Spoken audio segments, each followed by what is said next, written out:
in front of you now, on my right, it's my colleague, co-chair, Honorable Frolik, and Honorable Ndosi on my left, who's representing the Speaker of the Provincial Legislature.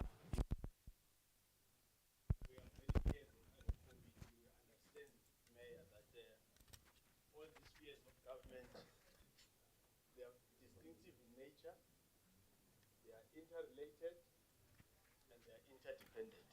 And that's the Constitution. So that is why wherever we go, we don't go with a big brother or big sister attitude. We understand that why we are here. So quickly, without much waste of time is against us.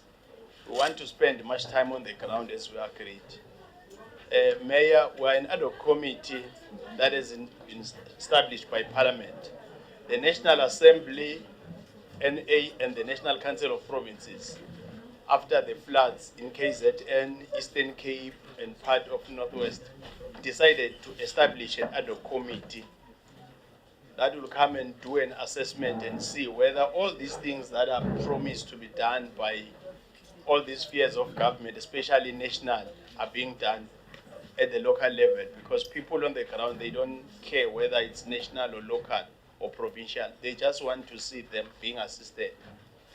So coming here as another committee, Mayor, the plan today, as we'll be having all the relevant stakeholders until Monday, but it won't be the first visit. The plan today is to get a better sense of the situation, of what has been done, the impact of the floods, and the role that has been played by the national, the provincial.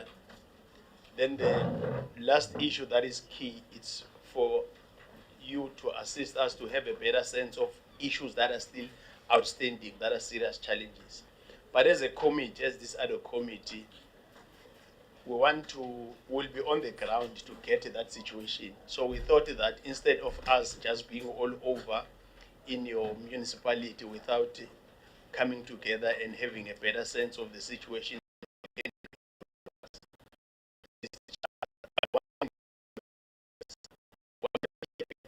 we've got adopted terms of reference, and of course, if ever there are some challenges, it will be good for us to have that better sense, so that at the end of the day, we'll be able to be assisted. We've had some briefings in Parliament from Minister in the Presidency.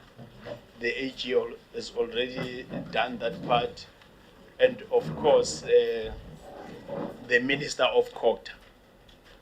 So what you see here, it's a multi-party delegation. It's a true representation of what we term Parliament. And it's a very good thing. That is why we are saying we understand we are not coming with an attitude of a big sister or big brother. We have our colleagues from the legislature. We'll allow you and whosoever from your team, you'll do the welcome, and of course, afford the person that will be doing the presentation. And then the colleagues, as and when they are asking questions or engaging about clarity-seeking questions. But the plan from our side and the program that we adopted is that we want to spend much time on the ground. But we understand that despite that we had some planned cancel, you decided to accommodate us. We don't take that for granted. We commend you for accommodating this very important visit, so that when we get back to Cape Town, we are going to speak out of informed and serious authority. Mayor Ulu, it's your turn to welcome us, and you can introduce people that will be doing that. Forgive me, colleagues, not allowing each one of us to do the introductions, because we're mindful of time. But of course, those that are going to be able to speak is then that they will do the introduction. Otherwise, the multi-party, some of the people you see here are from this beautiful province, others are coming from all over. So it's a fair representation of what we have in our Parliament. Over to you, Mayor. Thank you very much for allowing me to make the welcoming remarks. It is with great pleasure, sense of humility and appreciation to welcome you to Umlalazi local municipality for this important oversight visit. We strongly believe that your visit will bring a spark, a precipitate of hope to our communities after these floods that brought us all here. It is true that as the municipality we are doing something, however, solidarity as we strive to restore damaged infrastructure. Homes is very imperative for us all. We understand that as the country, we coming from COVID-19 July 2021, civil unrest, July 2021 civil unrest, then now floods, which all bring us to the situation where our community are severely affected. By these words, we humbly welcome Flood Disaster Relief and Recovery Team for this oversight visit. At last, not at least, I want to take you to this municipality to let you know that how big it is. It has got 28 wards, and the square meter is 2,800, and that is Umlala's with 3 urban areas. In fact, it is more dominated by the rural areas, 3 from 28, so it means the rural areas, the wards which are situated in rural areas is 25. By saying those words, I will go to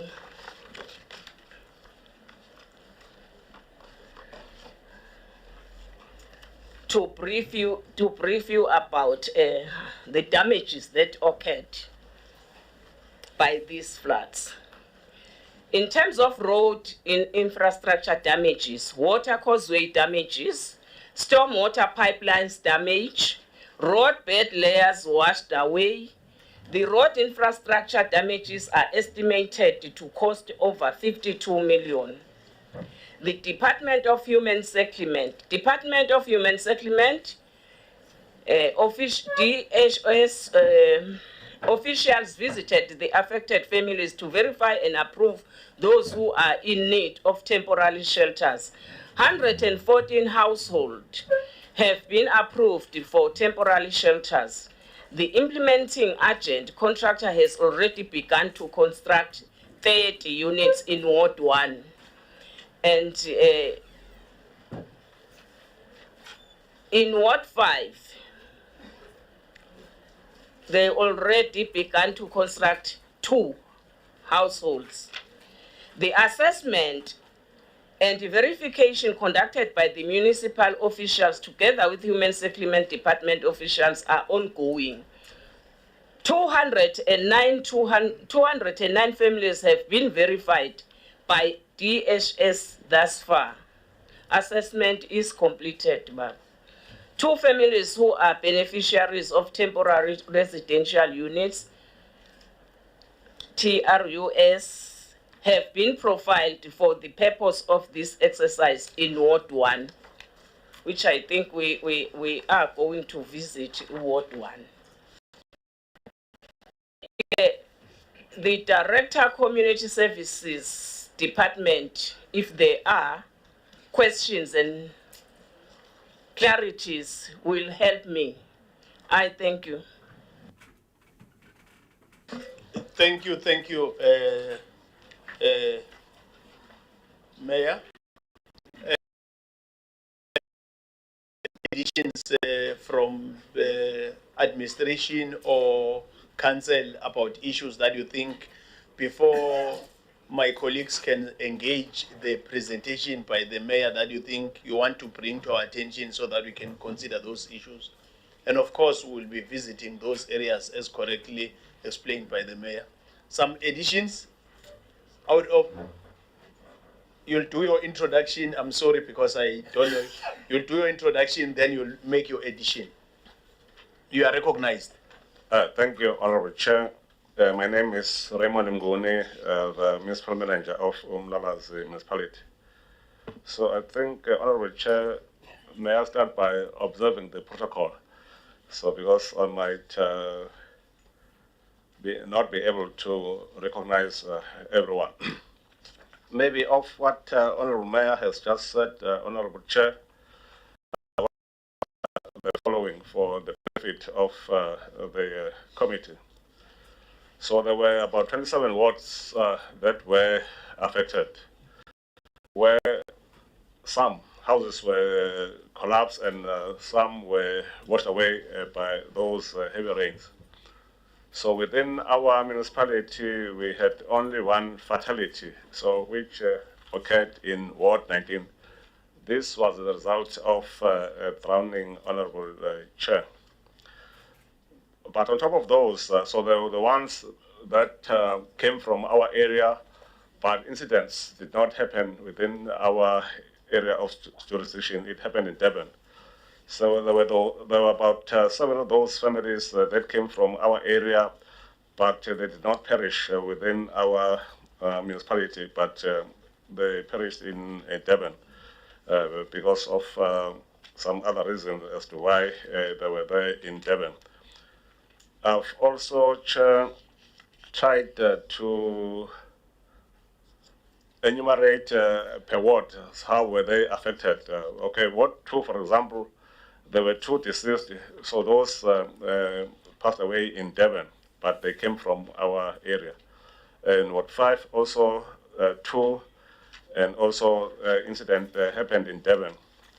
In Ward 25, there was 1 person that passed away, but also that one was also from Devon. Similarly, in Ward 28, also there were about 2. And a corner footing incident happened in Devon.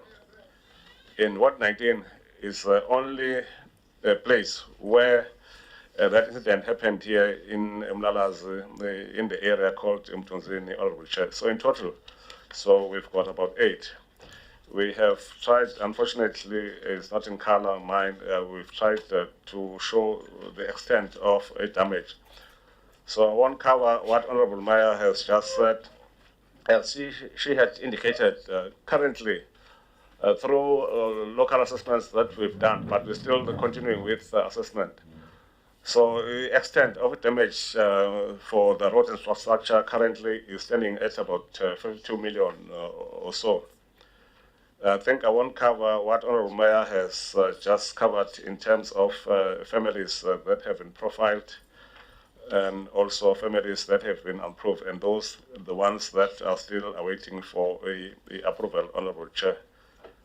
In terms of interventions, so we have intervened by providing social relief in a form of food parcels to those to all of those families that have been affected. So also with assistance of our district KCDM, and also a lot of foundation, we've been able also to provide those families with blankets, food parcels, sponges, stoves, and also other amenities that might be of urgent importance. So Mayor has also indicated, the Honorable Chair, that so Human Settlement has identified a service provider to start with those construction of those temporary shelters. As we speak, there are about 30, 28 in Ward 1 where we shall be posting 2, and also 2 in Ward 5. So if I had my way, I would have taken this committee to Ward 5, so because at least you will have a sense of the terrain and also the damage that was caused by rain, Honorable Chair. Again, of important, okay, USASA also provided about 80 social relief vouchers. Lastly, Chair, okay, in December, It's just that the magnitude and also the extent of publicity is not the same. But in December, we had a similar challenge where about 512 families that were profiled and approved by the National Human Settlement Unit.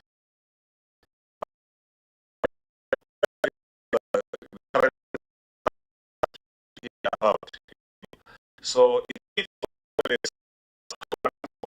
some of the were hit again.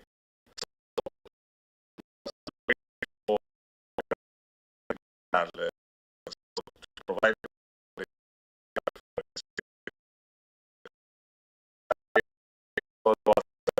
budget issue, and also there was so, but we're still optimistic that so still because some of those states, community centers. I think those are only additions, Honorable Chair, that I wanted to add. Well, I will be able to respond to some of the questions that will be coming from the committee. Thank you, Chair.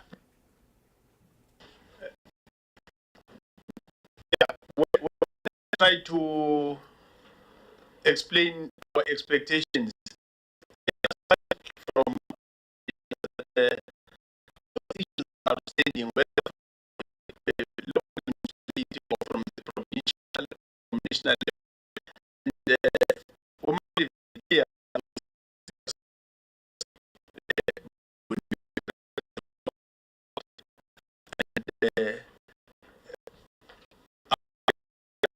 for finding, but of course, we have to put them and not saying, oh, there's budget, there's this.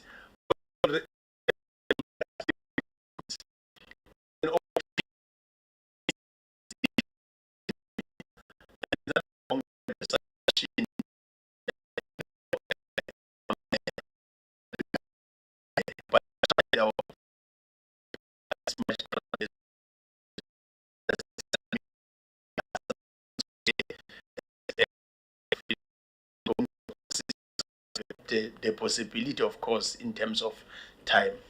But without wasting much time, I will take this opportunity and allow my colleague, co-chair Frolik, to deal with the issue of my friends when they will be asking questions. The only questions, we are going to get to the item of questions, Mameya and Babumgun, MM.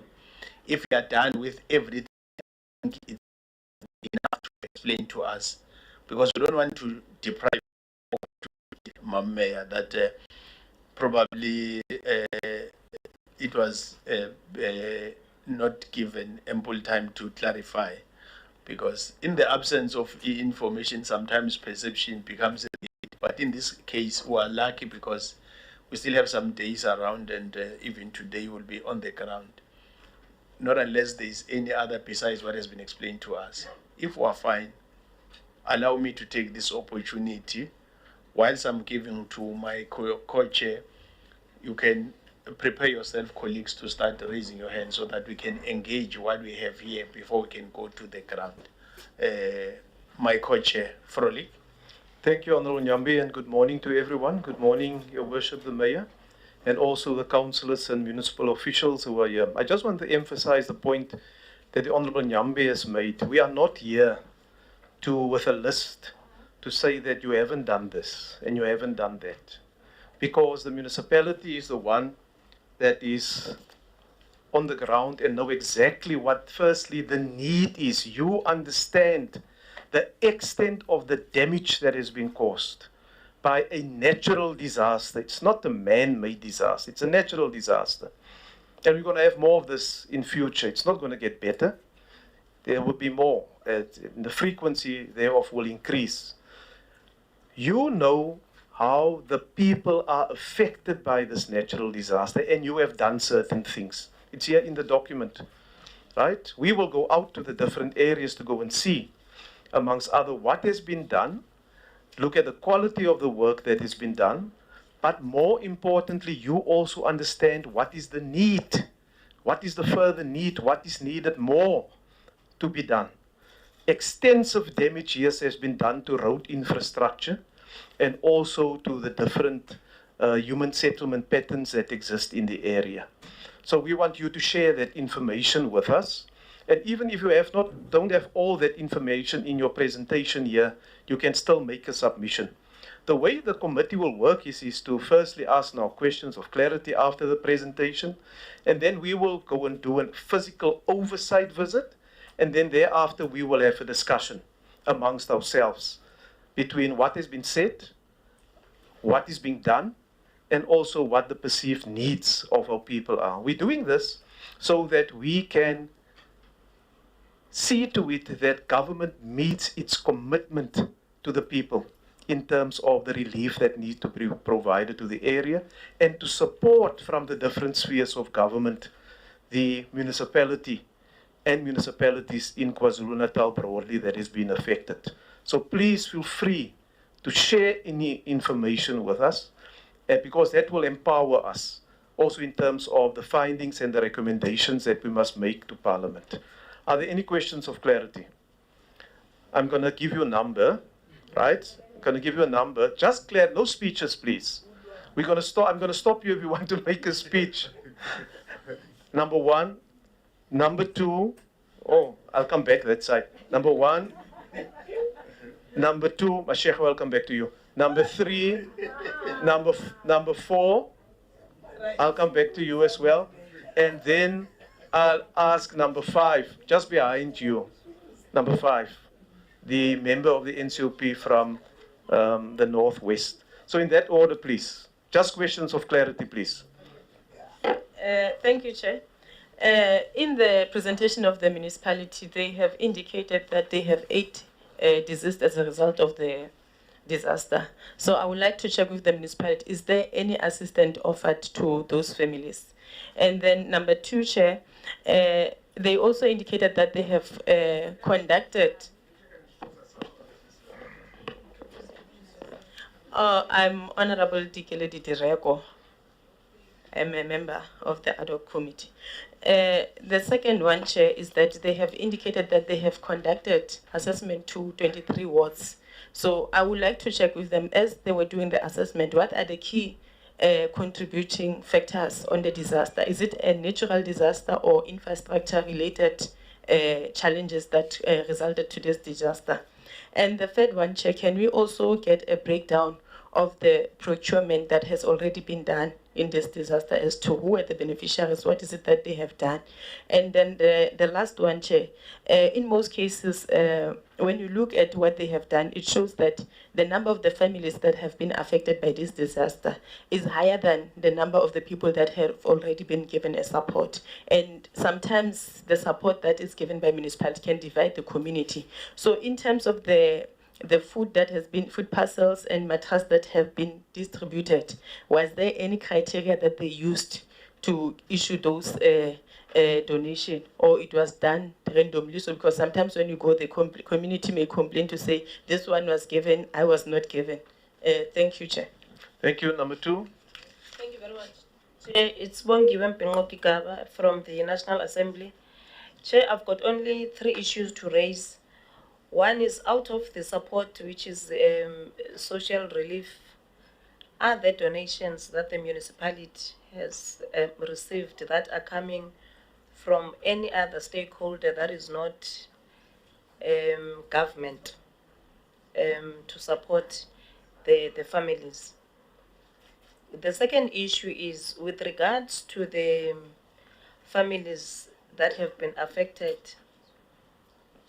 Have you accessed, in terms of especially the ones that you have given shelters, are the school kids that are supposed to be at school, and what is happening to them? Because obviously their books have been affected, obviously their uniform have been affected, and the fact that probably in other homes there's issue of scholar transport. And have you made an assessment whether those kids, is there a plan that they are at school, they are attending school, and there is no interruption? Where there is interruption, was there a way of intervening? And the third, just for interest's sake, when the mayor was doing a presentation, she has mentioned that she wants us to go to Ward 1, but the MM is saying we must go to Ward 5. I'm not sure how our program is, and I don't know why you are giving us different wards. So I'm just interested to know what could be the difference. Why are you taking us to different wards? Thank you very much, Chair. Number 3. Thank you, Chairperson. Madam Mayor, my name is Tim Bradeset. I'm representative of KwaZulu-Natal in the NCOP and a member of the committee. Just 2 queries, Madam Mayor. I noticed that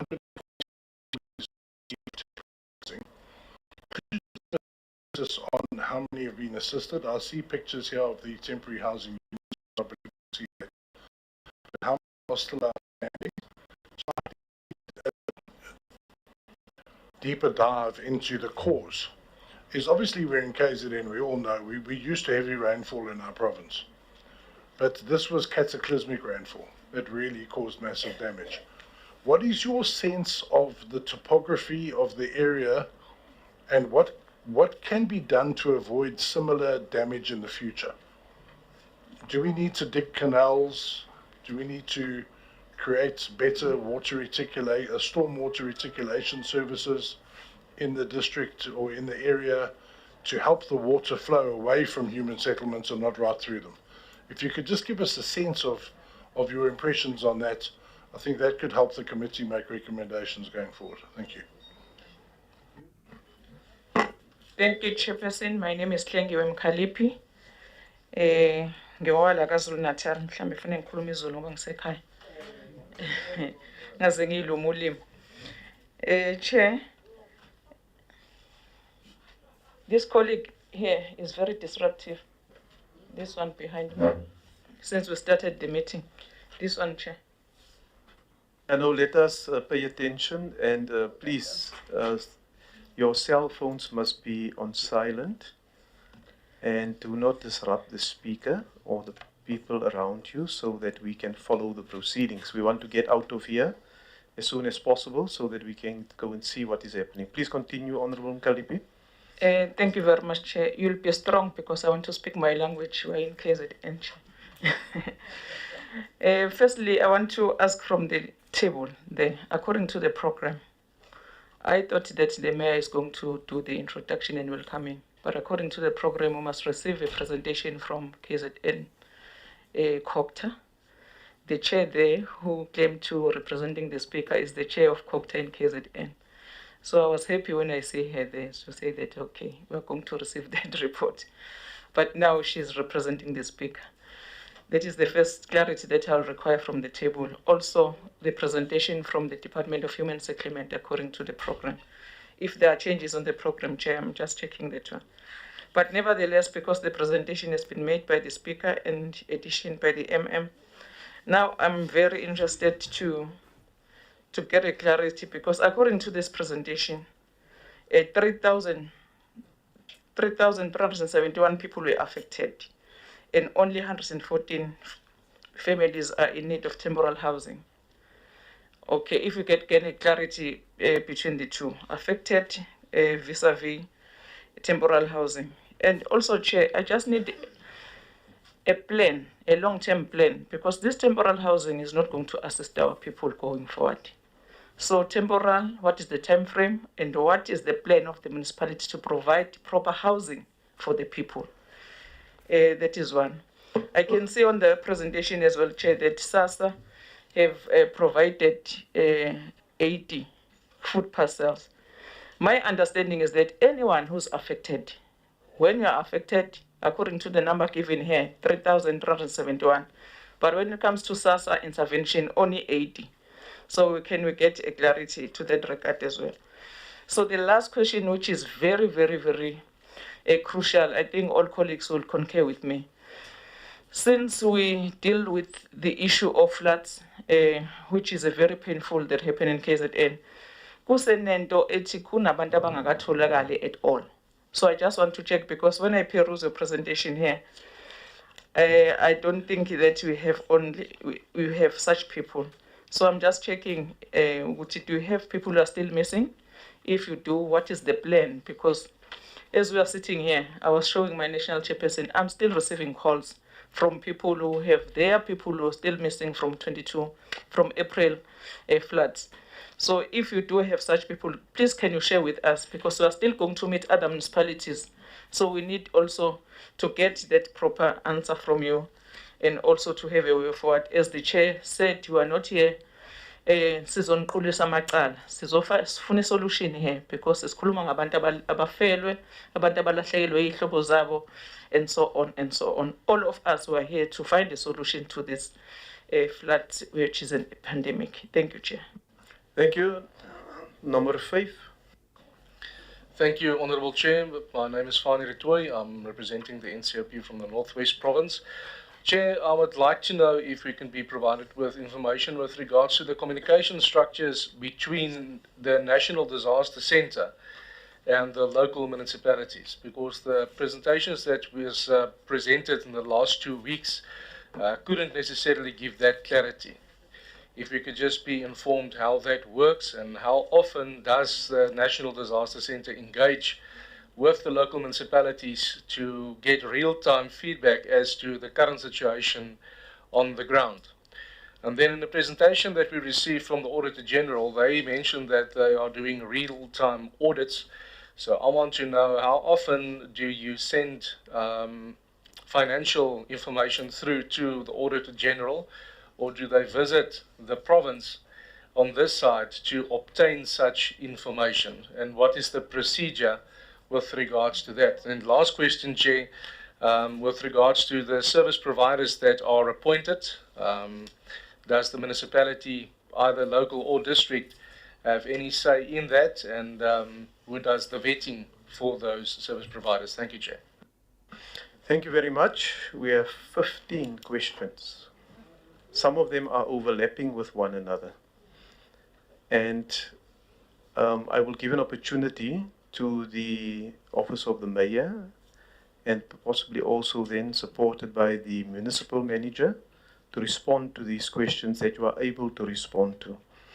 We must remember that there are certain things like real-time audits that there's, as the Auditor General said, is highly dependent on the functionality of the different departments in the provinces as well, and on the information that is provided to them.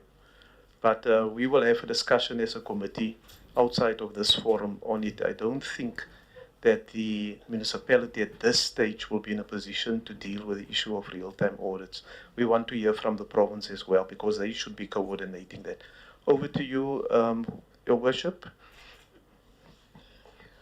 Although I will take not all of them, the MM is going to help us. In terms of IDs and also the certificates which were damaged, we are trying by all means to take those families to the Home Affairs so that they can issue their IDs and also birth certificates and so on and so on. The reason why I said we are going to Ward 1, and the MM is saying we must go to Ward 5, is only that Ward 1 has got so many incidents, as you have seen in our reports. Ward 5, in terms of road infrastructure damages, is leading in the municipality. So that is where we are differ, Tina no MM.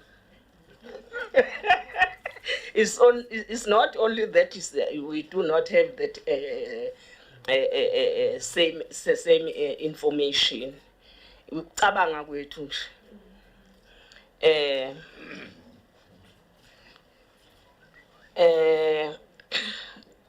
in fact, the municipality has distributed so many food parcels and also blankets and sponges to all families that are affected.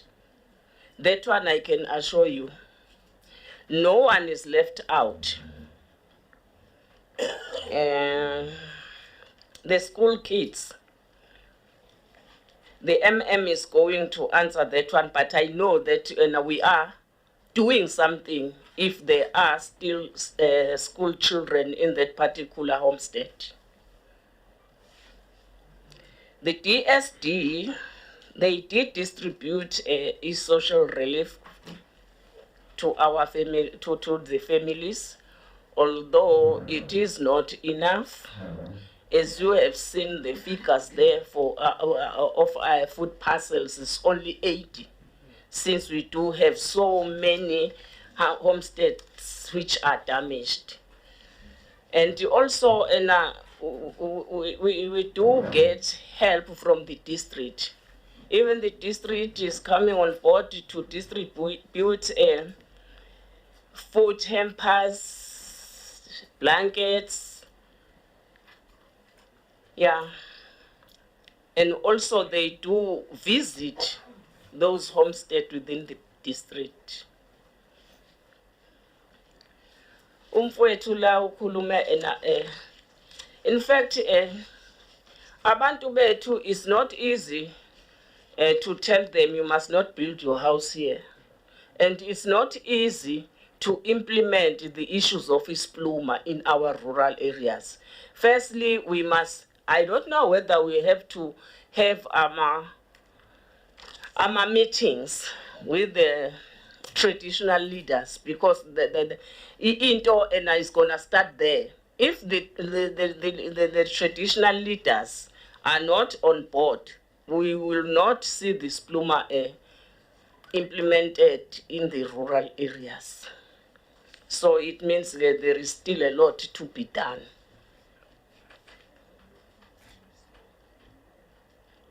Yeah, let me stop there.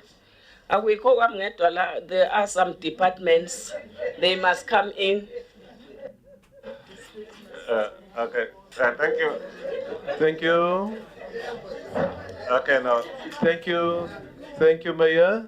Thank you, Honorable Mayor. I think Honorable Mayor has covered me on the issue of Ward 5 vis-a-vis Ward 1.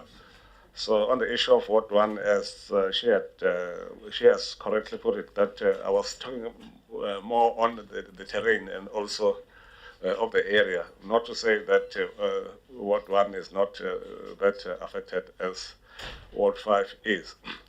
Okay, maybe if one can respond to some of the questions that Honorable Mayor did not touch on. Firstly, my colleagues from PTMC are here, and also my colleagues from Human Settlement are here. Maybe those questions that directly affect them, so maybe they will be able to assist me. But on the question that was raised by Honorable Tigeleti on the issue of procurement, support, criteria used, because eventually some will say, how did you identify this one? Okay, we use a criteria which says we do first verification, then we do assessment. So after assessment, then we do a verification. So verification is done by us, and also a province as well is involved. Then the list that we get from the province is the list that gets support. So that's how verification is done. On the issue that came from Honorable Sbongile, on the issue of donation, so have we received any donation? Yeah, I think currently, Honorable Chair, so the only donation that we've received is about 400 food hampers that came from a Lotto Foundation through Itoba. That also included mattresses and also the bunch. Also, she touched upon the schools. So our schools were affected, and also what did we do in terms of assisting the kids to go back to school. So what we've done, not only schools, we have earmarked the areas where public need agent services, like schools and clinics. So because some of those schools and clinics, access was not that good. So on the case of municipality, we had to do blading for those. Otherwise, on top of the graders that we have, we had to hire about 7 additional graders so that at least we are able to reach almost all areas at once. But it's a bit difficult because the budget is challenge number 1, and 2, our terrain is also a challenge number 2. And issue, also because the chair was also said, we need to also identify things that we feel the committee needs to know. So we've got a challenge with our roads. Most of them, gravel roads, but the quarry is a bit of a challenge. So what we normally do as Umaspala, we only set aside this much for putting quarry, but mostly we do blading. So if the rain comes, then as last week, we did blading as we speak. Last week rain came, then also back to square one. So that's a current challenge that we have. Maybe the issue of quarry, unfortunately, is a bit expensive, given also that we operate under a Mianga budget as a local municipality. So currently, the challenge that we have, I think maybe my mayor will also assist me in that one. E-access, we need a pedestrian bridge. I think it was 16. So there is a place, can't remember the name of the place, but what comes around, maybe also is here will assist me with that one. Pedestrian bridge, because children can't cross that area. There's a stream between the area where communities live and the school. So there's a stream, so children can't cross over. And also between Ward 3 and Tugela, because there are children across the Tugela River.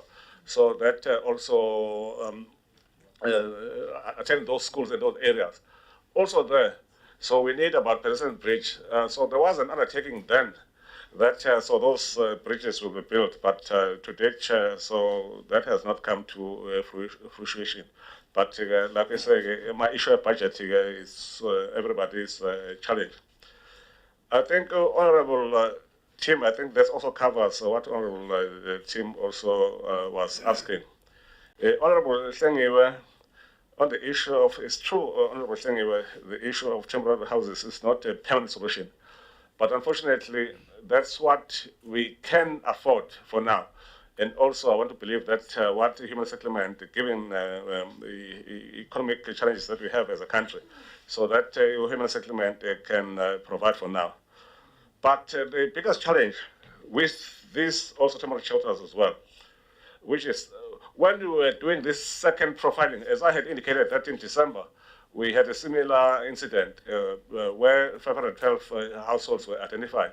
So when we were going back now, the first question that we got, you were here last time, you did profiling, nothing came out of it. So sometimes it's very distressful on our part. Unfortunately, that is not our competency as the local. So we send that to human settlement for them to implement.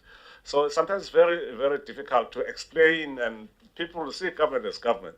So unfortunately, we can't say that is not my competence. You need to provide answers to those questions raised by the community. So that is most challenging. The issue of communication that was raised by Honorable Detroit, I think we know that one. I think my colleagues also will be able to respond to that one. But also, Honorable Chair, whilst we're still doing communication, your visit was mere saying that you'll be doing briefing then there from the Ward 1 was not very clear. So maybe that's why even the report that we give sometimes is not the report that is expected by the committee, because even the information that we get from your office was not very clear. So hence, if we knew that maybe province will have to report, then would have communicated with the province and then feed them. Because what we normally do as local, so we send our report to the district, then the report is consolidated and collected there and consolidated and sent to province. Then province also does the same. So then had we known which format that would take, maybe we would have reported differently, Chair. So our apologies for that.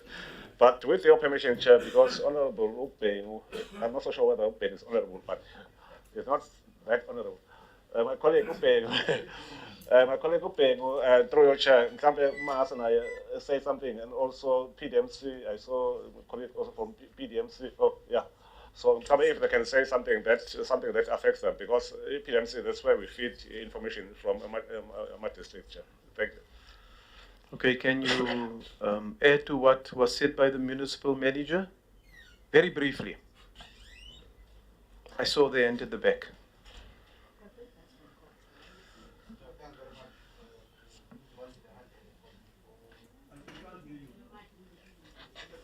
Let me start. Makulokolo. No, thanks very much. Okay, I understand you are from Kokta, is that correct? Yes, that's correct. Okay, so we'll come back to you, Okay. right? We'll get that information from you. Okay, thank you. Okay, I thought you were attached to the municipality. Oh, okay. Not. Okay, no problem. No crisis. That is willing to share information, but it's not the time yet. We'll get to that. Mayor? Only one which is left behind. There was a question. What are we doing in terms of collecting the bodies from Durban for our people who are our abahlali basemlalas? We do have cater for those, and we do have even a destitute policy which we are using if there are those incidents. Bengafuni ukuyishiya ngaphandle le ngoba ngiyayizwa nami ukuthi ibhlungu kangakanani. Yeah. Thank you. Can through the chairman, my last one after the mayor, my apology, Mayor. Honorable Detroit asked also were we involved in the procurement of the answer is no. So I think a province is the one that was. I want to believe that from their database they took companies from their database, then they came to those companies. Thank you. There was another hand at the back of an official who wanted Good to day, respond. Chair and honorable members. Are you from the municipality? No, we are from Provincial Department of Human Settlements. Okay. Your political principles are not here. You see? We are interacting now with the mayor, who is the political principal of this municipality, assisted by the municipal manager. So we want to zoom in on that. We'll get to Kokta. We're trying to get your political principal to be present when you respond. We're not here to interact with officials only. We want to hear from the political principal. I've seen another few hands on my left-hand side. Honorable Soma is one, number 2 at the back, number 3, number 4, and the Honorable Mente will be number 5. And let's try not to repeat the questions that has been asked. I'm not suppressing you, Honorable Masego. I see you are very disciplined. You are highly disciplined this morning. It's remarkable. You have grown. Number 1. Thank you. Asibonge mhlali ngaphambili. Ngiyathanda ukuthi mhlambe kusina kudedelwane kuzwakala mhlambe mase sinikezwe ithuba nathi. Ngiyabonga sihlalo. Ngumayinoka lesoma ilunga leParliament lakwala elihlala la kwaZulu Natal la kwaZulu Natal. Ilunga lekomiti lelisiholwa abanumzana abangaphambili. When you present the numbers, and we look at the numbers, and you present the figures, we look at the figures, then my question would be, in terms of the beneficiaries appreciating, in terms of the presentation that has been made by the municipal manager, it talks to 508 families. And then somewhere under the contributed to the mayor 450 and 152. There is 58 families that are missing, and one would like to say,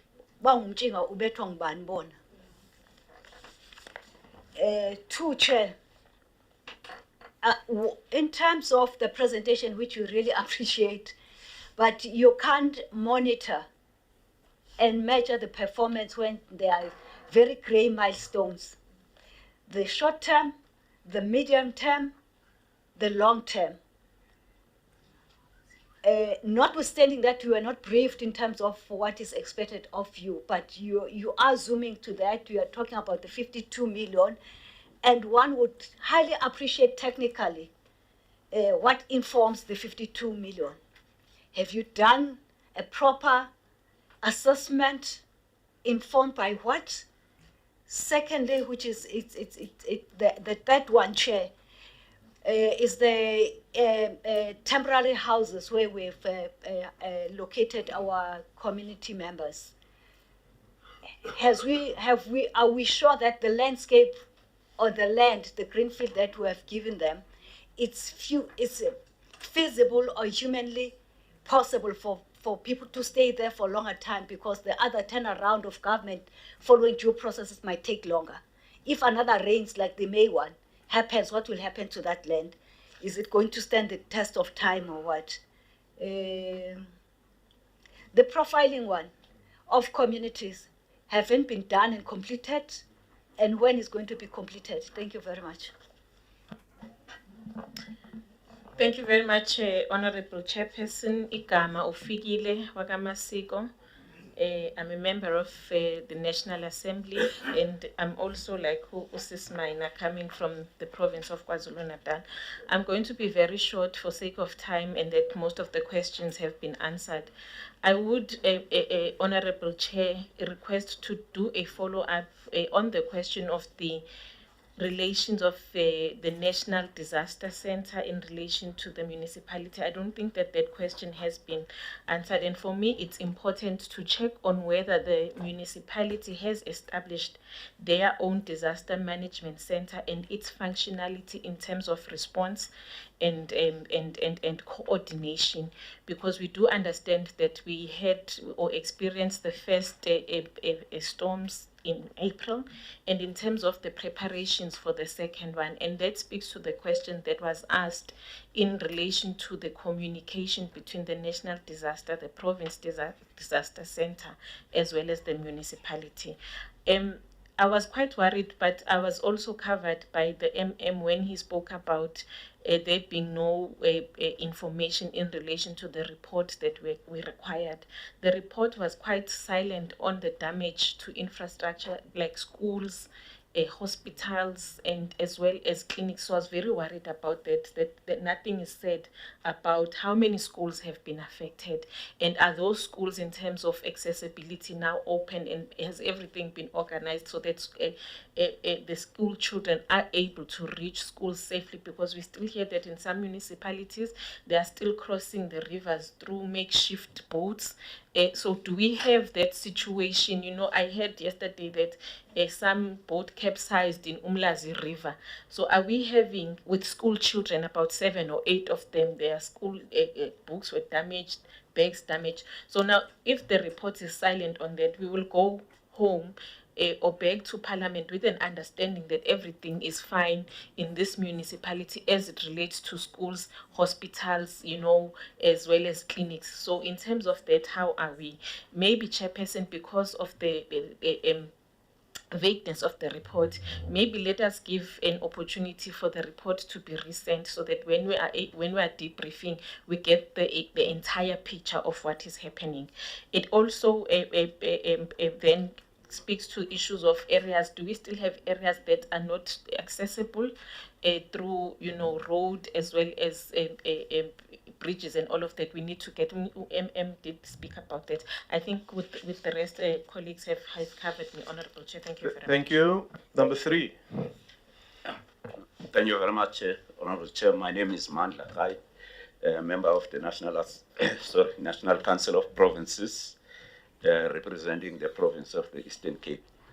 Chair, there are so many figures here in the report that get us confused. There are numbers that have been affected, numbers that have been assessed, numbers that have been verified. So I would like to agree with the Honorable Fikile that perhaps we are owed another report that will have details and a breakdown. For example, the 3,375 that are affected. If we could have a template as to how these 3,375 has been affected, say in terms of those, how many that have lost, say under Home Affairs, that have lost birth certificates, ID documents or marriage certificate, whatever, that falls under Home Affairs, so that if we are to write a report, we talk to Home Affairs to speed up the process with regard to those that are affected by the documents that come from Home Affairs, for example. if there are other people that are affected by other issues that are relevant to a particular department. Human settlement, how many are those that are affected by issues that are relevant to human settlement? So I agree with Honorable Figi that we need that kind of a report, because it's really confusing. There's a report, there's also an attachment, I think from human settlement, that talks about that the municipalities talk about 492 that are affected families, and then there's a verification of 212. So there's a confusion with these numbers. So I really also suggest that we need to get another report, Chair. But also in terms of those 3 areas that the President talked to, the issues of the assistance with the humanitarian assistance, the recovery, and the reconstruction. So it be in line with those 3 areas that were identified by the President. Thank you so much. Thank you very much, Honorable Khai. Honorable Hussein. Chair, thank you very much. Honorable Lesoma has dealt with the, my apologies, it's Hanif Hussein, member of the National Assembly on the Ad Hoc Committee. Honorable Lesoma has covered the issue around, the question around 52 million Rand estimation. I won't go into the detail there, I'll just wait for the answer. The second question I want for the MM is, I see in the report it says that you spent about 352,000 Rand for disaster relief. MM, I'll be grateful if you can give us at least some written document to show what you spent that money on, so that we can convince ourselves that the municipality got value for money on that expenditure. Please, if you can let us have that, I'll be grateful. The second point, Chair, is I see on the municipality's website, after the floods, you now still have requests for quotations and tenders for items that I think are not as urgent as they normally would be. For example, golf shirts and banners and those type of items. Is this not the occasion for you, Honorable Mayor, to be reprioritizing your budget to focus on issues where the money is now desperately needed for other infrastructure developments? And on that point, perhaps if you or your MM could give the committee the confidence that you are actually taking steps to reprioritize your budget in a manner that actually deals with issues that are urgent for the benefit of the people in the community, and doing away with some of these other tenders and quotations that you're putting out. While I'm there on that point, I see also your municipality puts out regular tenders for food parcels, and I want to ask you why you're not approaching DSD to provide that support, as well as there are hundreds of NGOs in the country and private companies who are all, I think, doing excellent work when it comes to relief measures. And why are we not reaching out to them and using the municipal funds rather for infrastructure development, which is much more a much better investment for the municipality in the long term? Thank you very much, Chair. Thank you. Number 5, Honorable Mente. Thank you, Chairperson. Ntombo Viomente, ilungu lekomiti.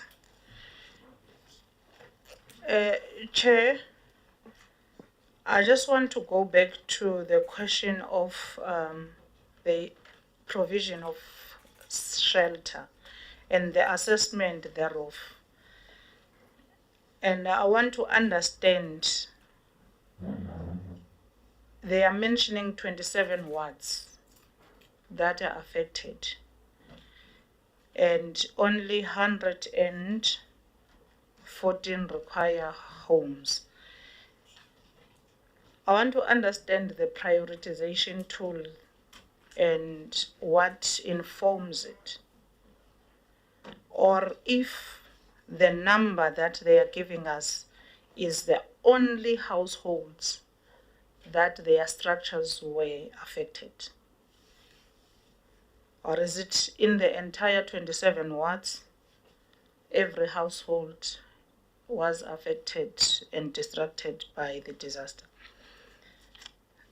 But then the second question, Chair, is on the 352 million of the disaster they have utilized. And it leads to the worry I had on the first day of the disaster that municipalities have budgeted. Within their budget, they know what money goes where. And then there is the allocation of disaster. This 352 million that you have already allocated to the relief, how much budget does the municipality have? Because with everything that is in this report, you are providing this and you are providing that relief and that relief. Are you affording to do it? And secondly, on the provision of shelters, on special grants that the municipality can access, I think the MM should be much better placed to answer that one on. Can you apply for the affordable housing grant through national and not utilize the disaster for the provision of shelter as a municipality? Then you are able to direct the disaster funds to the less cost items, because the provision of shelter is much more expensive, but there are items that you can cover much quicker and easier. So I want to check that if you do have access. And the last one is on every other grant that you qualify for, which you can apply for as a municipality. What are those grants and what has been done so far in order to access those particular grants to cover whatever damage has come? Thank you very much. Okay. May I also just alert the support staff that is supporting us, the researchers and content advisors. One of the disadvantages that we have, of course, honourable members, is that we've heard from the Minister in the Presidency that they are still developing and populating a matrix in terms of the assistance that is being provided. So here to develop exactly a simplified, detailed matrix for our purposes so that we can share it with the municipalities and they know exactly what it is, what we want and the type of detail that's required. We know it won't be available today, but this is work that will be done over the next few months, and we will thus ensure that we do get the information that is available. The coordination for me at this stage between the local, the province, and the national is still underway. It's not there yet in terms of reporting what has been done. And that is actually what we are looking at. But may I ask the worship, the mayor and the municipal manager to respond to the questions? To those that you can, to that you cannot, please indicate so. Thank you very much again.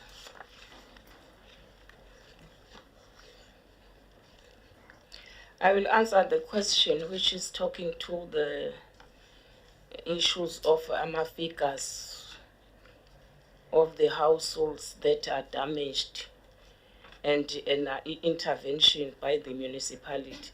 We find that other homes have got 8. I'm making an example, 8 houses.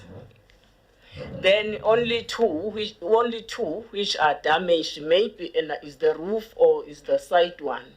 So now we are not covering those in terms of giving them the shelter, the special ones, because at least they do have something.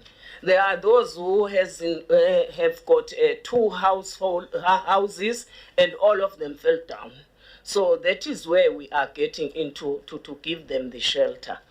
Although we are not saying nabo labo abawele imbili wezu 8, we are not doing something. Sometimes we are providing ukhethe to them so that they can repair the roof. That is what we are doing at the moment. And there was a question, talks to Uti, and we do have only 27 wards which are affected.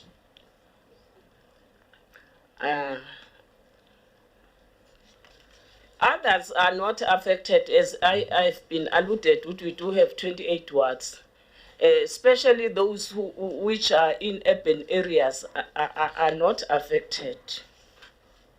Others which are touching the rural areas, like the one which is at Umtunzini, are touching the rural areas in terms of the demarcation. Yeah, angithi nawe awuthintekwanga laphana wena edolobheni.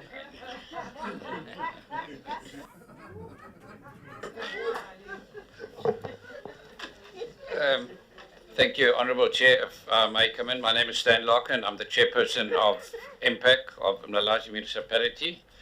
I'm very privileged to say that today the Mayor, in her budget speech, a copy of which we can send to you, announced that the administration must immediately relook at our local disaster plan strategies and ways that we can improve, because it's something that we concede we have overlooked it during time. What has happened over the last couple of months has caught everybody by surprise. I think we would agree with that.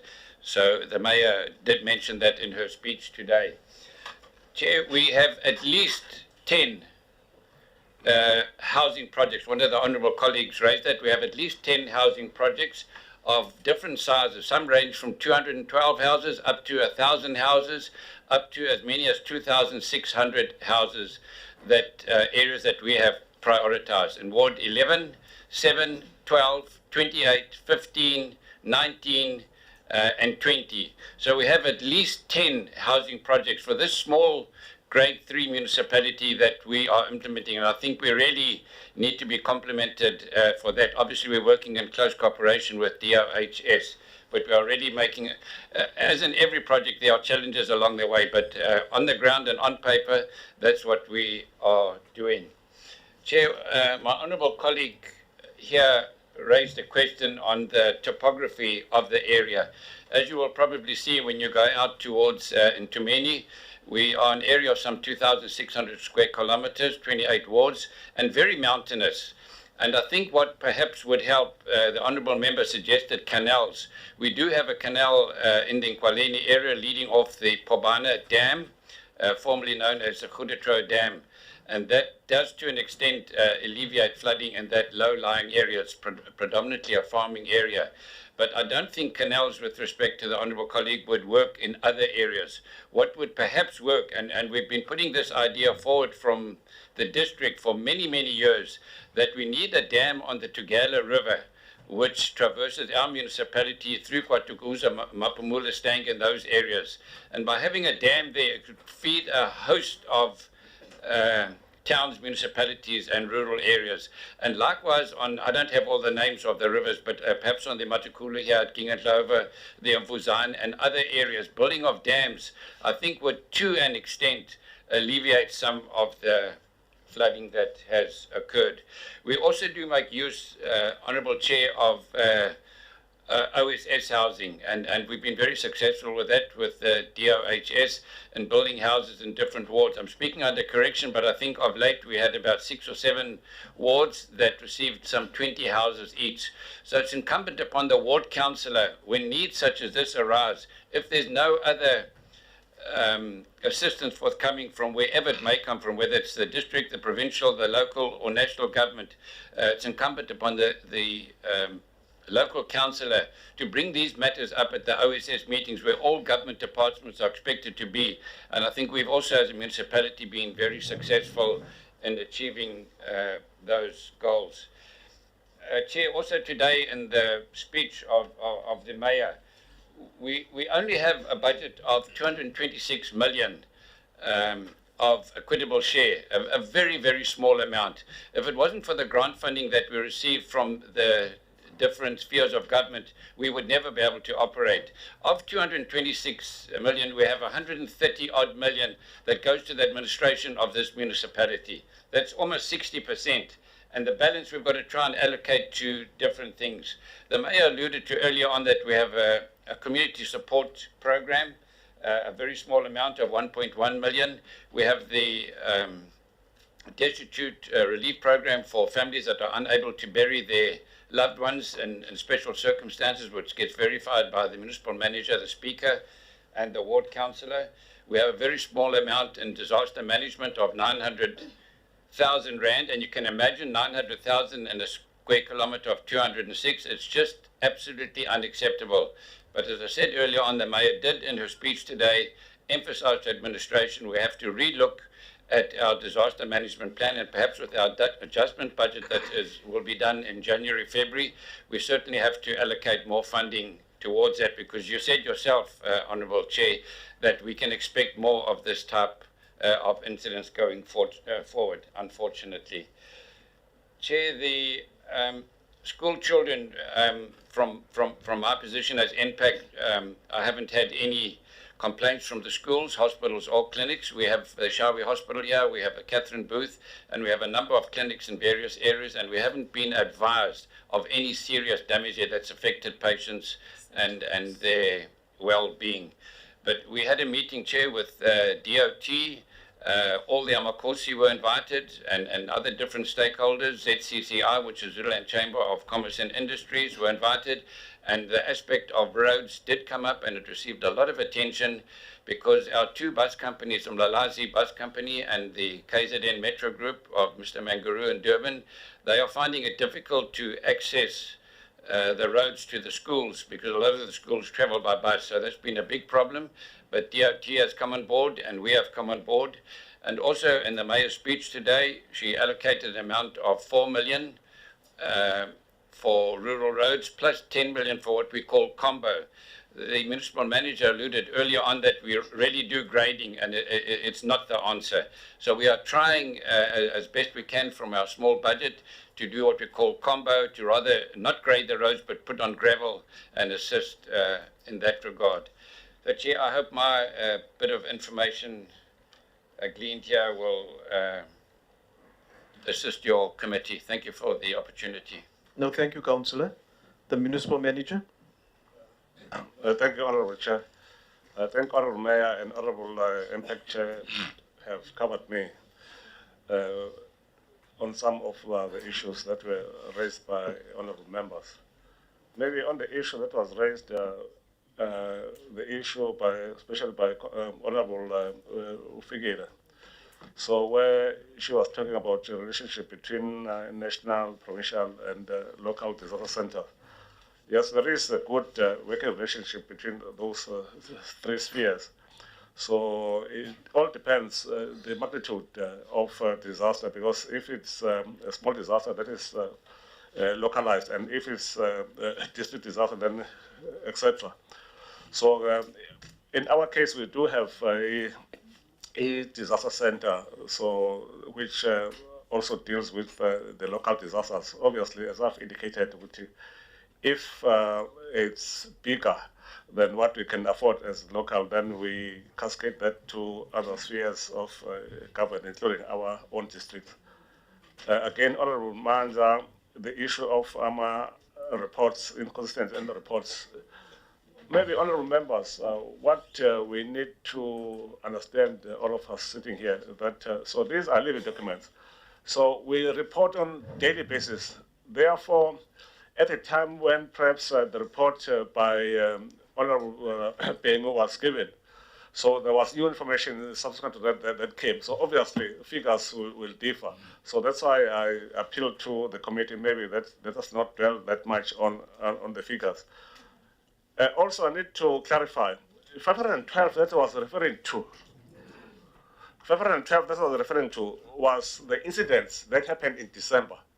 So I was just mentioning that in passing, that the 512 was something that happened in December before the ones for this year. Maybe that's where the issue of 512 vis-a-vis 400 something that is coming from the province is coming from.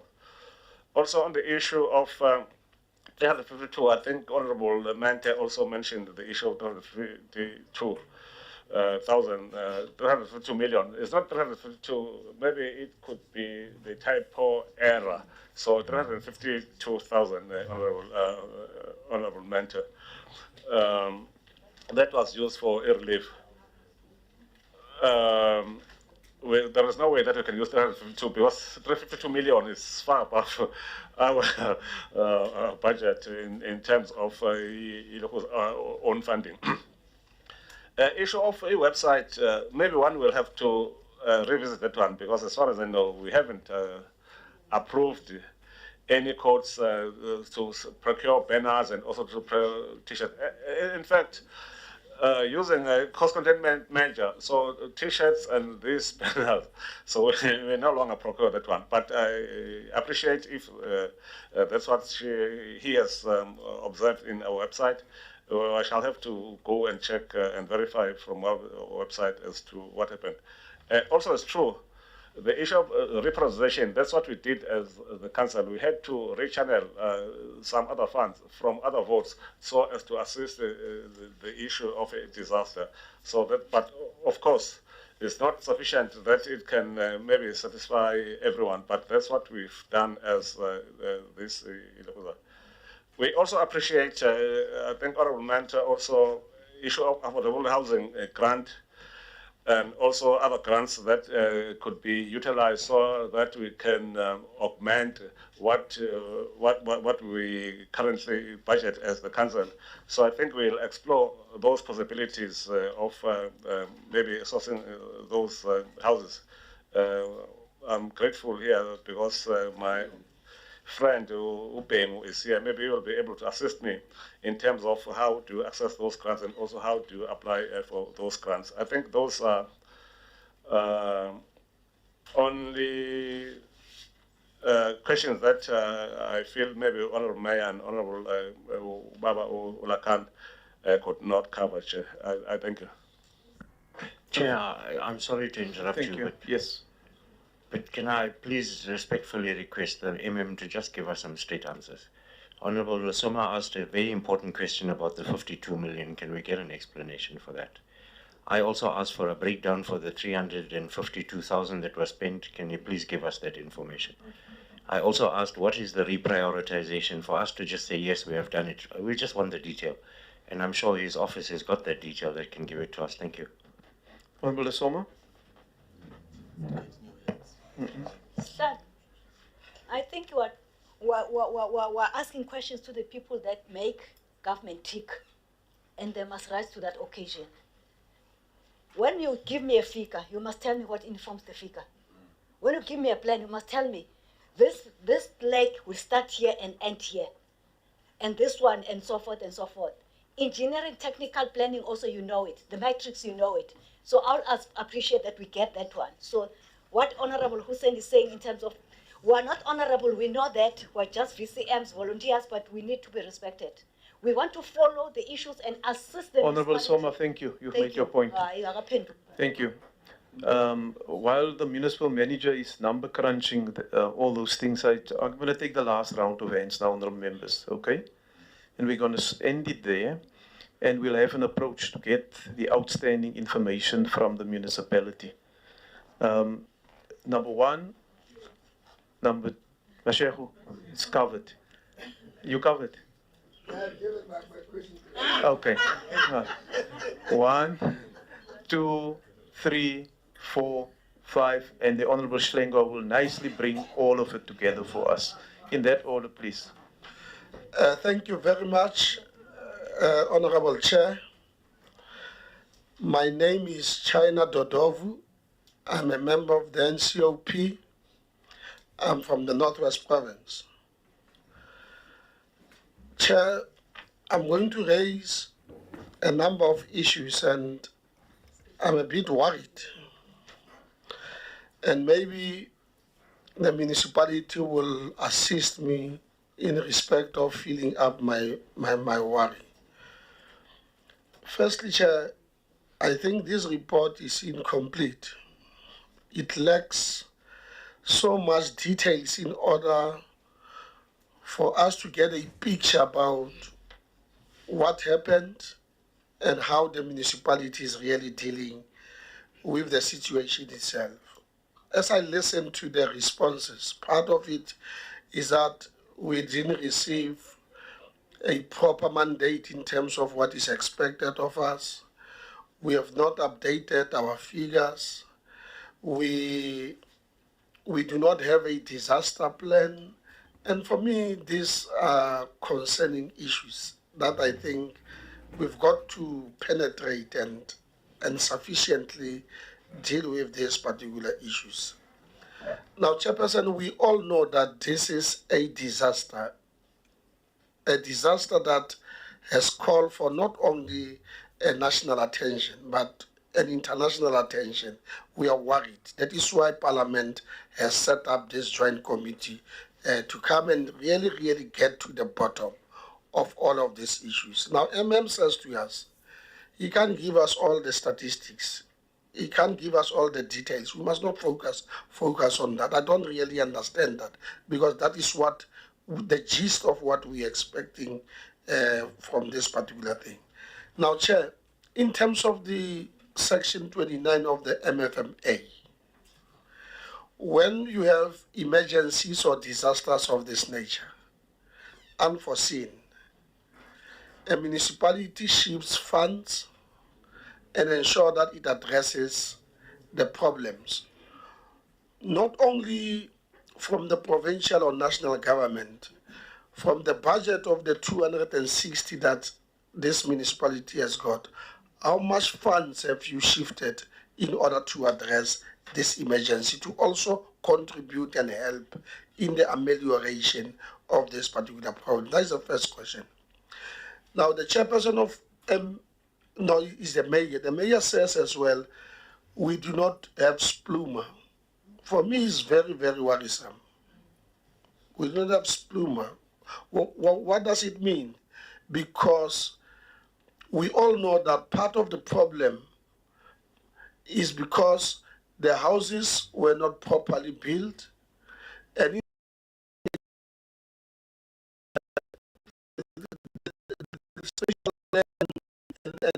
and land use development framework, we need to ensure that we locate people in proper places.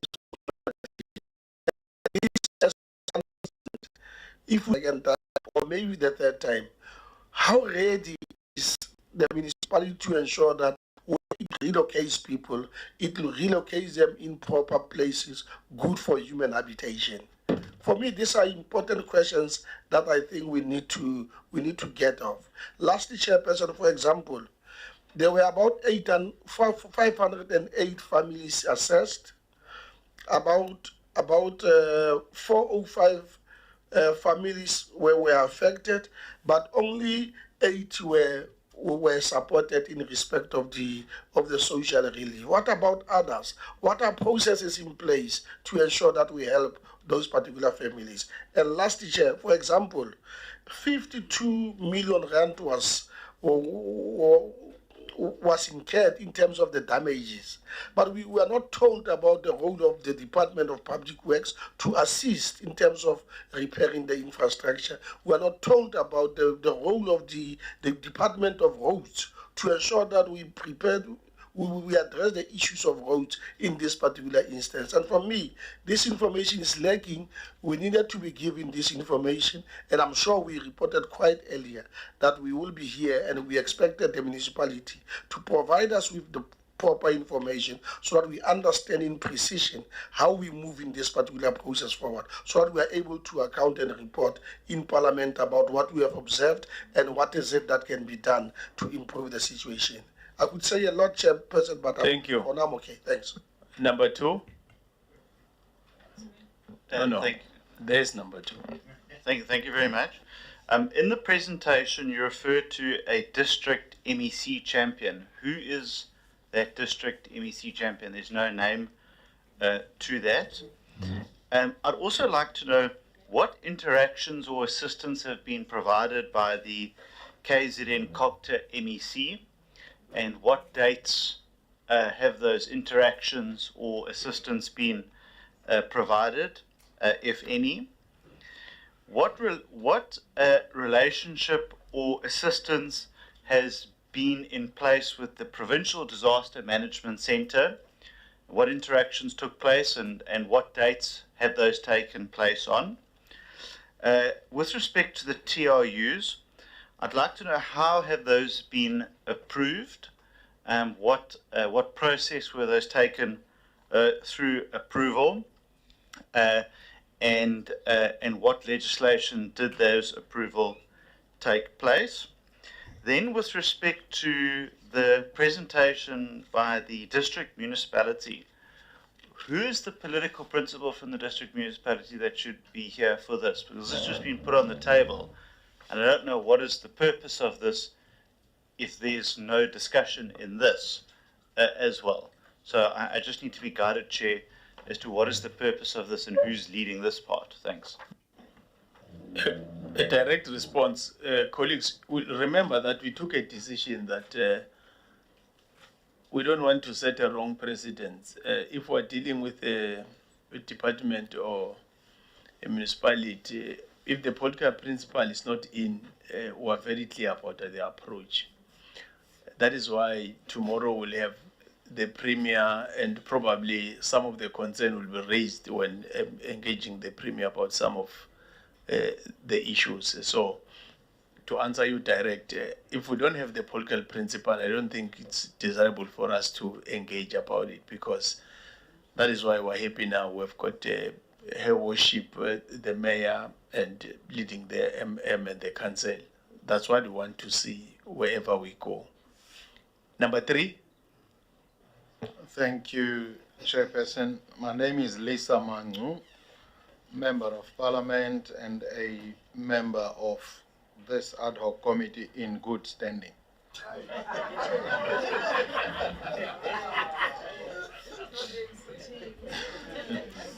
Chair, thank you very much. I know I'm protected. Firstly, the MM talks about Ward 16, bridges. He says there were promises made some time back. I think that is not what we are here for, really. We were here mainly to look at what happened as a result of the disaster, what was promised or committed, what has happened so far, what is outstanding. And I think in most areas, specifically of infrastructure, that has been lacking. So my request through you, Chair, is that the presentation talks about roads, road beds, there are pictures of what has happened. They talk about stormwater pipeline damage, the road infrastructure damages, the figure 52 million has been, can we be provided of these ones at least that have been documented?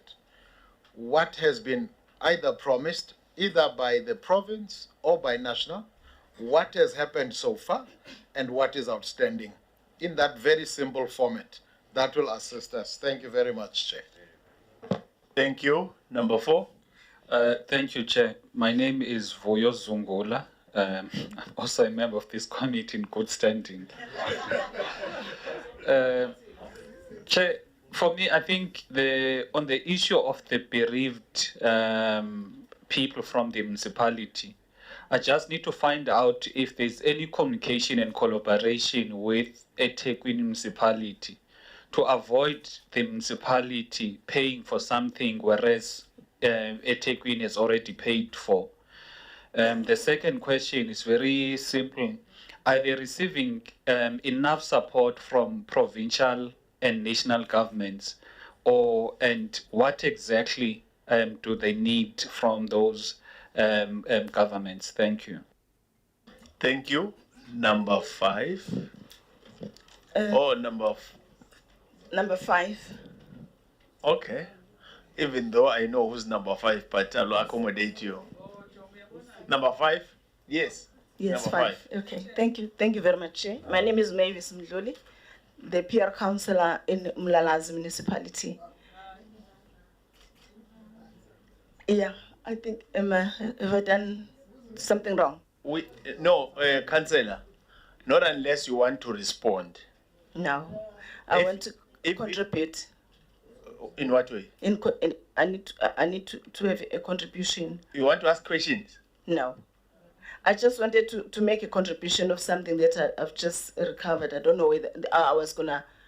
It is proper to actually raise it now. Okay, let me start. Let me take the last one. Then I'll start with you. Yabo. Because now we're dealing with questions. Yabo. Thank you very much, co-chairperson. Good morning. Chair, I just want to go to one thing that the MM has said and as a caution. When he says, let's not focus too much on the numbers. I found that to be a very dangerous statement because we're guided by numbers. The response is guided by numbers. Interventions will be guided by numbers. Therefore, there needs to be clarity on numbers. One appreciates, of course, the fact that it's a living document. Yes, it's a disaster. Things are bound to change as and when they happen. But they cannot be a categoric statement to the committee that, no, don't focus on the numbers, because ultimately rands and cents are about numbers. And I would really hope that's not the outlook of the administration insofar as this disaster response is concerned. That's point number one. Point number two, Chairperson, is to say I think maybe we will need what I'll call a committee family meeting to discuss the sort of a roadmap of sorts. Because this is a national state of disaster and it's got particular implications in terms of what happens, when it happens, and how it happens, and the funding thereof. And we may really be scratching the surface here in looking for municipal responses. The third aspect, Chairperson, I just want to really gauge anew how much has the municipality spent. I think let's get that categorically. How much has it spent as a response to this disaster? Or what's been the disaster spending? It's just a case of semantics. And so that the issue that Honorable Detroit raised, we can be able then to assess whether what the province has committed to of sort of a pre-expenditure framework, whether it's actually happening and whether it was done correctly. And then finally, Chairperson, is to find out, has the municipality received any funds, either from province or from national? Because there's this ongoing debate about the 1 billion rands. And so it's critical to ascertain, is money reaching the intended institutions and or governments of state, including but not limited to municipalities? I think that is important. Or if not, has a commitment been made or whether an application has been made? I'm just trying to, maybe at a practical level, ascertain the kind of communication that is taking place between the three spheres of government insofar as the practical flow of money and due process that is going to be employed about this disaster. Then I think the really final point is to say, khona okunye engizonihlebela kona masesihamba. Ngiyabonga sihlalo. Thank you.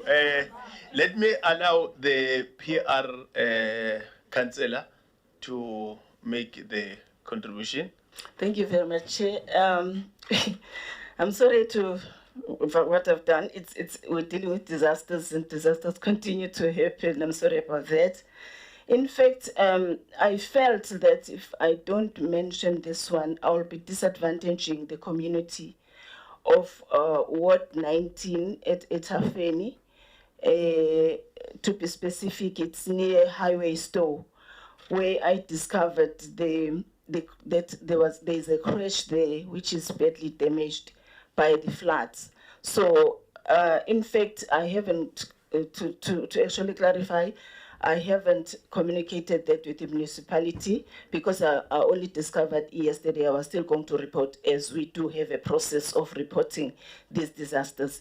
Then I feel that that community is suffering a lot because the children that were schooling there, I don't know what they're doing about it. So that's why I felt I should raise this contribution. Thank you. Thank you. Colleagues, there are questions that can be responded now appropriately, and Honorable Mang and Honorable Hlengwa were trying to touch that aspect. And there's a roadmap that we can do as an in-house thing about our approach in dealing with these issues. Then the third thing, it's the reality that we've got a program that we've adopted, and we've got a practical situation where we have people that are supposed to be part of the meeting, because we've got these spheres of government. All of them, they've got a particular rule. That is why Honorable Macpherson touched the document that we have in front of us, that we're supposed to have somebody speaking to that document, because it's over and above having it is complementing what is being presented by the municipality. And others have even touched the issue of human settlement. And raised the issue of numbers, and I hope by now you have got a better sense and you are clarified and you understand what is our role and what is our expectations. If I can be allowed to make this concrete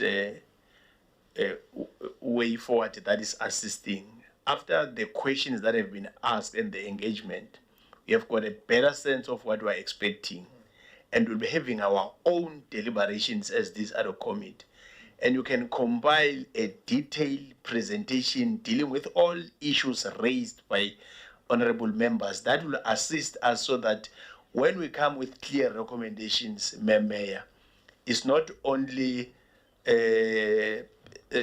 dealing with who are supposed to do what, but it's assisting the people on the ground, because we are very clear that the people, they don't sometimes even care whether one from this party or that party or from national or provincial or local, but the people have got some serious challenges.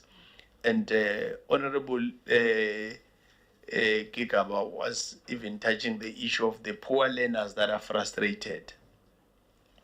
So I want to appeal to the council that it's possible between now and Sunday to work out something that will be detailed, addressing all these things that we're raising. And if we had some challenges in understanding what was supposed to be presented to us, after the engagement now, there's no confusion. Not unless if there's a confusion or you have a problem about something that must be clarified. Then if that can be done, it will assist us to have a very informed, focused deliberation that will come with clear recommendations. And when we started, we were very clear that we're not here for the first time and the last time. Parliament took a decision that this committee's term will come to an end on the 30th of November. It means from now till towards the end of this year, we'll still be trying to see what national, provincial, and local government, and of course the role of others relevant stakeholders that are outside government that are trying to assist.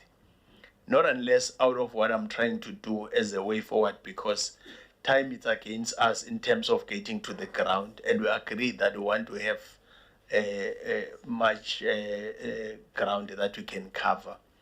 I will allow any other person that thinks, but we are missing something out of your summary, there's something that must be considered, then I can entertain that one. But if we are fine, then we are very fine. Okay. If we are fine, because Honorable Hlengwa indicated there's another part that is labeled, so we're waiting for that part. Then, colleagues, I will allow two people. The first one, or before the people, I want to indicate to people coming from the provincial department. I've already discussed with my colleague, Honorable Kele, the issue of the departments where political principals are not here, and we've got presentations. We don't want things that you are not going to be able to respond to those issues. That is why it was simple to deal with the local municipality. The mayor is here, is here. Imagine if it was and then we don't have a mayor. And it's a dangerous arrangement when Toto will assist, because from time to time they are always dealing with Section 139, they go to this thing. And if you don't have the relevant stakeholders when you are doing the engagement, it's a problem. But we do want that information. And I think between now and tomorrow, you'll communicate with the principal. I've seen another SMS coming.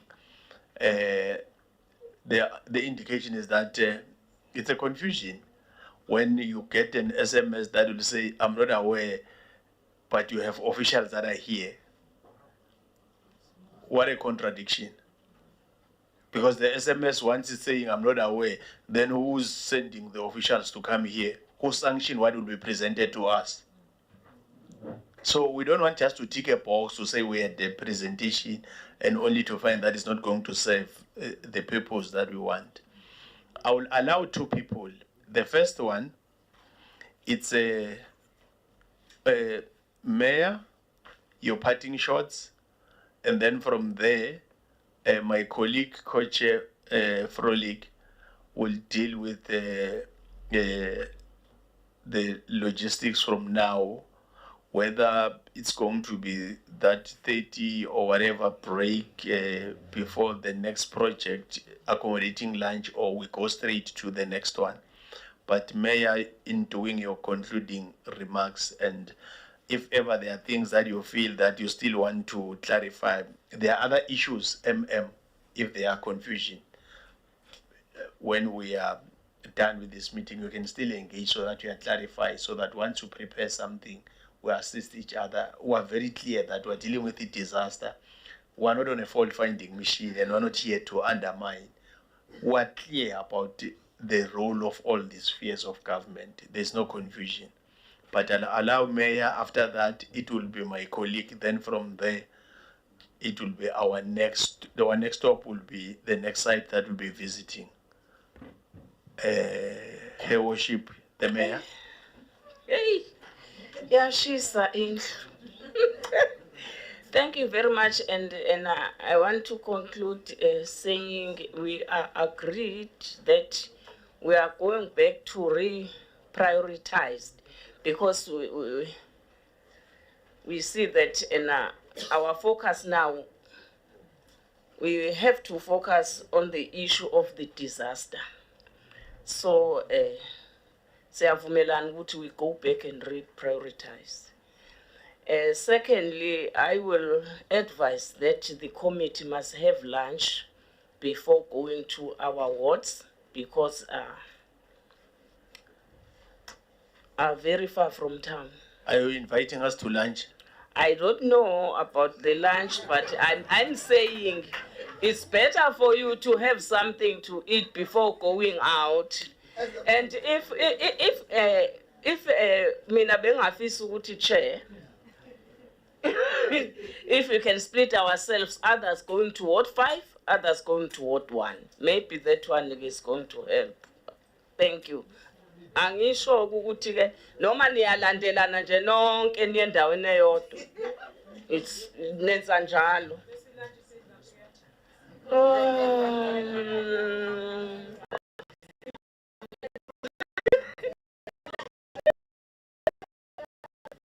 Honorable Let me let's allow Honorable Mukhalipi and Honorable Proudset.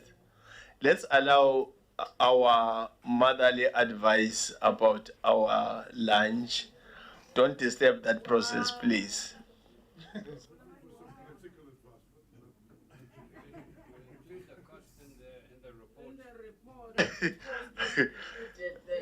Okay. Honorable Frolik? No, thank you, Chairperson, honorable members, and Mayor.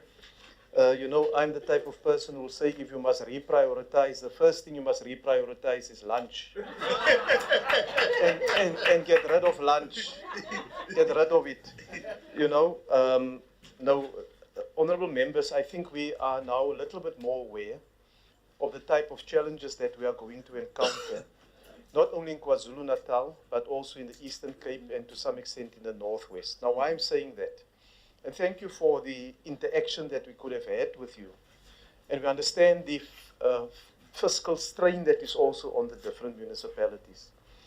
because part of the briefings that we received before we came here was from the Minister in the Presidency, where it was clearly spelled out. It's firstly reprioritization of budgets. And then secondly, there is a R1 billion fund that can be accessed. But you will not be able to access it unless you do your homework here, right? And that's why identify the need. Don't be shy or scared to say, this is what the need of the people is in the municipality. And then working with COCTA in the province. After reprioritization, you say, this is the amount of money that will be required to do so.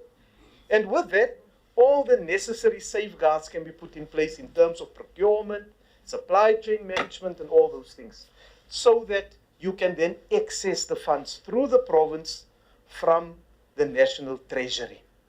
Without getting the detail and the figures in place, you are indirectly then prolonging the suffering of our people who are waiting on you as a municipality to be that enabling agent to get the information out, get it into COCTA. And we will put pressure on the different spheres of government to see that relief are being provided. You see, we're going to lose legitimacy if we tell people there's money, but we cannot unlock that money for them. You can't bring that funds in down to the ground for them. Then it means absolutely nothing. Then the people lose more faith, and at the end of the day, they become desperate. Right? So let us at each and every level do what we are supposed to do. It must be a priority, not only for this municipality, but for all municipalities that has been affected, to do the work urgently. Also reprioritize the time that you spend on other matters and make this the primary responsibility, not only for the political leadership, but also especially in the administration. So you can say, this is what we are doing, because we will monitor that progress that is there. And we will be very direct to report that this is what has been done thus far, or when we revert back to the province, through COCTA and through the municipality hasn't done its work. Right? And that's why our people are suffering there. And that will have other consequences for the municipality. So in the spirit of working together across the three different spheres of government, we really ask you to make this a priority, put the necessary time and effort into it, put pressure on the province so that the province can also move to unlock the funding that is there. But thank you very much for having us here this morning. Thank you to you, the councillors that are here, the municipal manager and the support staff, and our staff will interact with the office of the municipal manager as well in terms of the outstanding detail, as the Honourable Nyambi said, that has been required. So I don't know about this lunch story now, Madam Mayor. Where's our secretariat? Where's Nola? No. What is the arrangement?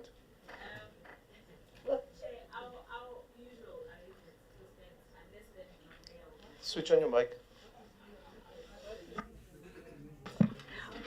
Honourable Chairperson, our usual parliamentary arrangement stands unless Madam Mayor would like to offer something. Thank you, Chair. And that usual arrangement is? Honourable members have been granted SNT, so we'll utilize that SNT to go for lunch. We'll request the guidance of the co-chair. Please protect me moving from this area to wherever we'll have lunch, and then we move to the sites after. Yes, Thank you, what we then propose is, it's 12 o'clock now. Thank you very much to the municipality for at least giving us the water. That is also what we do when we go around the country with committees, we provide water. Members have received their S&Ts. It's now time to unlock some of those funds that you have and to pull it back into the local economy outside. So we'll go to wherever you want to be for about an hour. It's an hour too much, half an hour, and by 12:30 then we will start